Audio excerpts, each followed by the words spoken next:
All right, let's go ahead and see what 20 minutes has done to this. I don't know. It's been 20 minutes. To me, not a damn thing. Welcome to Whiskey is a Journey. My name is Peter Fossiano, and in today's journey, we're going to be taking a look at Bushmills 16-year-old single malt Irish whiskey from Northern Ireland. Let's go ahead and pour it, nose it, taste it, and talk about it. You know, I haven't had a bad cork yet, but this is wobbling like crazy inside this bottle. I'm wondering if this is eventually going to go. Let's go ahead and pour this. Smell your glasses. Make sure there's nothing funky in there.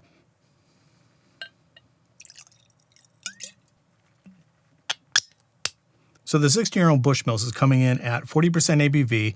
It is not natural colored, and this is also a chill filtered whiskey.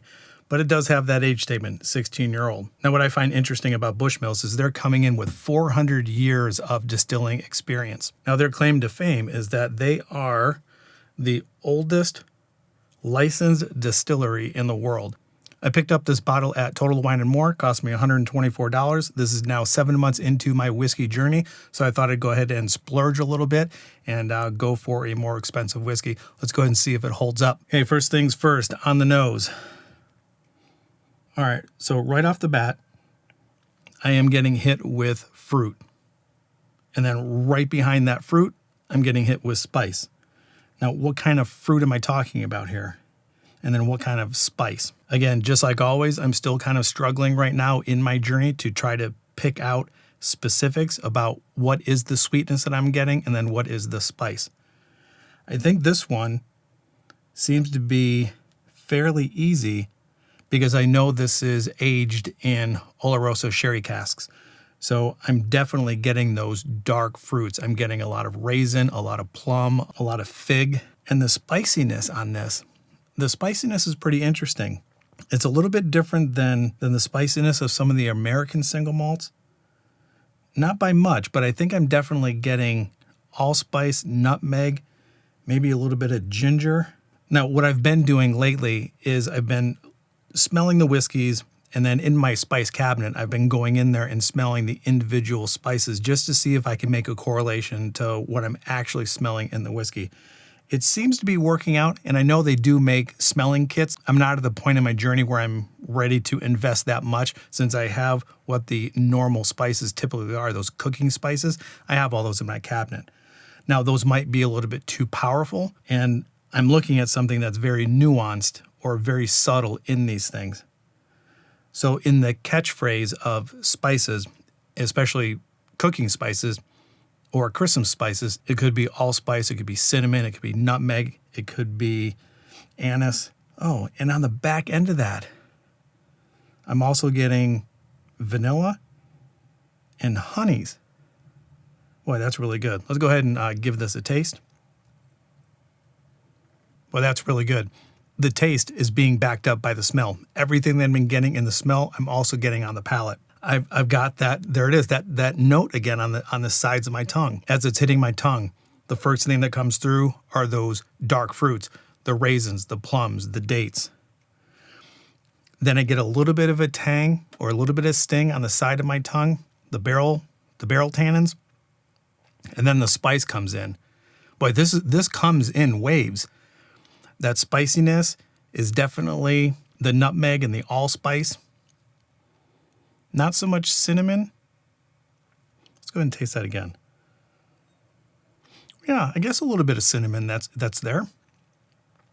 Yeah, I guess a little bit of cinnamon is there. Let's go and wait for the spices to show up. It's definitely fruit forward. Then you get that tannin on the side of my tongue. And then there's the spice. Yeah, maybe slight cinnamon, not a lot. Yeah, that's mainly the allspice and the anise and maybe the ginger. Because this is a 16-year-old whiskey, I want to do this review justice. So for you guys, it'll be a split second. I'm going to let this sit for about 20 minutes. I'll come back and talk about it a little bit more. All right, let's go ahead and see what 20 minutes has done to this. I don't know. It's been 20 minutes. To me, not a damn thing. It still smells really fruity, really spicy. On that back end, I still get a little bit of vanilla and honey. Let's go ahead and taste it. Yeah, on the taste, it's still all spice and fruit. We've got those Oloroso sherry cask flavors. I think this is starting to become like a classic flavor for me. I really do like the Oloroso and the Pedro Jimenez sherry cask influence on these whiskeys. All right, let's go ahead and add some water to this. Let the water do its thing, and we'll talk about the distillery, and we will also talk a little bit about what we know about the whiskey itself. Now, this is 40 ABV. It's a light whiskey. It's clean, it's crisp, it's light. So I'm not going to add a whole lot of water. Let this do its thing. Let's go ahead and talk a little bit about Bushmills. First up, triple distillation. Just like most Irish whiskeys, this is triple distilled. Being aged for 16 years, the barrels that they're using are the ex-bourbon barrels, along with the Oloroso sherry casks. And it's finished in port pipes. I didn't know what a port pipe was, so I made this graphic to kind of show you guys. Taking a look at all of the whiskeys that are out there, you start to run across all of these individual little barrel names, like the quarter cask, the port pipes, the hogshead, and the sherry butt. And then we also have our American standard barrel. Right next to each of the barrels, you guys can see the whiskey glass. That just kind of shows you how many bottles you get from each one of these barrels. I don't know if these numbers are approximate or if they're steadfast to the size of the barrels, but you can kind of get the idea of what it is when you take a look at the barrels themselves. Now, taking a look at the master blender, Helen Mulholland, her claim to fame is she's the first woman that is a master blender in Bushmills. Not only that, but she's the first woman blender in any Irish distillery. She's done a masterful job. Maybe that's why they're called master blenders. Along with Colin Egan, the master distiller, they have come up with a fantastic tasting whiskey. Let's go ahead and taste it. So that's interesting. Even though this is 40% ABV, adding just that little bit of water puts a little bit more sting to it. I'm getting a little bit more barrel tannin. I'm getting a little bit more of a finish. All of the dark fruits are still there. All of the honey, all of the vanilla is still there. All of those kitchen spices or Christmas spices are still there. But it's definitely stinging my tongue. Maybe it brought out a little bit more of those oils. Go ahead and taste it again. Yeah, it just kind of adds an extra like zing to it. It's actually better. I like it with water. Now, I didn't add a whole bunch of it. And as far as the lightness, the crispness, the cleanness of this, it hasn't ruined that in any way. I definitely would not add any more water to this. So now with my star system, if I had to rate this, I would definitely put this above the Tullamore Dew, the 14-year-old Tullamore Dew that I did in my previous video. So if I'm liking this one better than the Tullamore Dew, I'm inclined to give this one 4 stars.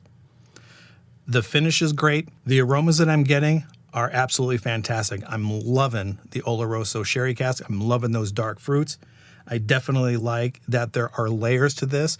It's developing as I taste it. So on a little side note, right before I leave, we went on a camping trip with my brother and my mother, and I brought 6 of these Irish whiskeys that I've been reviewing. And of all the Irish whiskeys that we've tasted, this is the one that he said that he liked the most. Yeah, so I think that's where I'm going to leave it. 4 stars. Good solid whiskey. Probably one of the better ones that I've tasted so far. So if you guys know anything about the whiskey, go ahead and leave some comments down below. If you're not subscribed to the channel and you're liking this information, go ahead and hit that subscribe button. Share this with somebody in the whiskey world that you think might like this. And I think that's where I'm going to leave it. Enjoy your journey. We'll talk to you guys later.